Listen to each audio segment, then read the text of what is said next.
ఏపీతో జట్టు కలిసేలా చేసి పవన్ కళ్యాణ్ గారు ఇప్పుడు ఇంకా అమరావతి కూటమి సర్కార్ ఏర్పడి ఒక్క నిమిషం రవి గారు ఒక్క నిమిషం ఆన్సర్ తిరిగాను. కూటమి సర్కార్ ఏర్పడి 14 నెలలు పూర్తయింది, ఇంకా అమరావతిలో ఇంకా 7 అడుగు ముందుకు పడట్లేదు, మళ్ళీ ఇదొక గ్రాఫిక్ మాయాజాలంలాగా చేసేలాగా కనిపిస్తున్నారు అని చెప్తున్నారు. అసలు ఇప్పుడు ఏం జరగబోతోంది? ఇంకా తక్కువ సమయం చూస్తే తక్కువ ఉంది, ఇక్కడ మళ్ళీ అలాంటి ప్రశ్నలకే తావిస్తున్నారనుకోవాలా, లేదు అభివృద్ధి దిశగా ముందుకు వెళ్తున్నారనుకోవాలా? సార్ ఇప్పుడు ఈ గవర్నమెంట్ ఫామ్ అయినప్పుడు ఏంట్రా అంటే ఇక్కడ ఈ ఎన్ని మా ముందు ఎన్ని ఉన్నాయంటే, ఫర్ ఎగ్జాంపుల్ ఈ రోజు మేము సూపర్ 6 అన్నాం.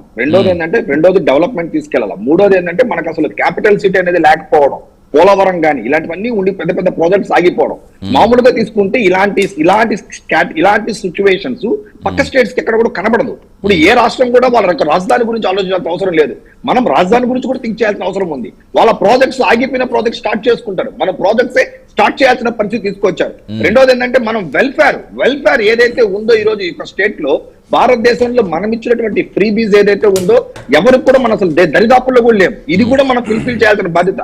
సో ఈ రోజు ఏపీ అనేది ఎంత ఇబ్బందుల్లో ఉందన్నట్టయితే ఇవన్నీ మా ముందున్నటువంటి సవాళ్లు అధిగమిస్తూ ఇక్కడ మేము పోలవరం మీద కానీ, లేకపోతే వైజాగ్ స్టీల్ ప్లాంట్ మీద కానీ, లేకపోతే అమరావతి నుంచి 15,000 కోట్లు తెప్పించుకోవడం కానీ, పంచాయతీ నిధులు తెప్పించుకోవడం కానీ, ఈ రోజు ఆగిపోయిన నిధులు గతంలో మనం మ్యాచింగ్ గ్రాంట్స్ ఇవ్వకపోగా కేంద్ర ప్రభుత్వానికి కొన్ని వేల కోట్ల రూపాయలు ఆగిపోవడంతో తిరిగి ఈ రోజు మళ్ళా మ్యాచింగ్ గ్రాంట్స్ ని మ్యాచ్ చేస్తూ తిరిగి తెచ్చుకున్నటువంటి తరుణం.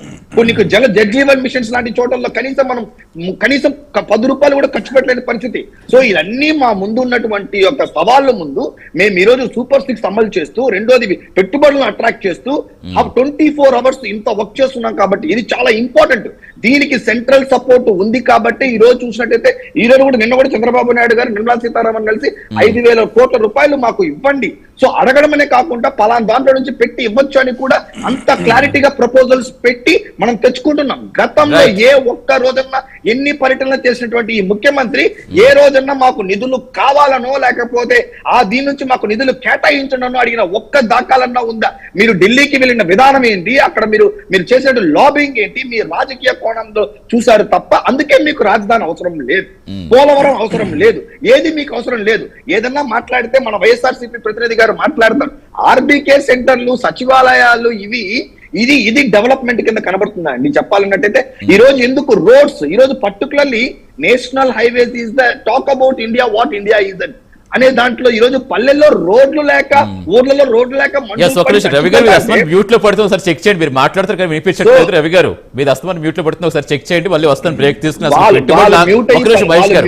ఎస్ పెట్టుబడులు ఆకర్షించేందుకు తాజాగా చంద్రబాబు వినిపిస్తున్న ప్రపోజల్ అసలు ఉపయోగకరమా కదా రాష్ట్రానికి? కంటిన్యూ చేద్దాం, షార్ట్ బ్రేక్ తీసుకుని. రవి గారు ఒకసారి మీరు చెక్ చేయండి, అసలు మ్యూట్ లో పడుతుంది. Stay with us.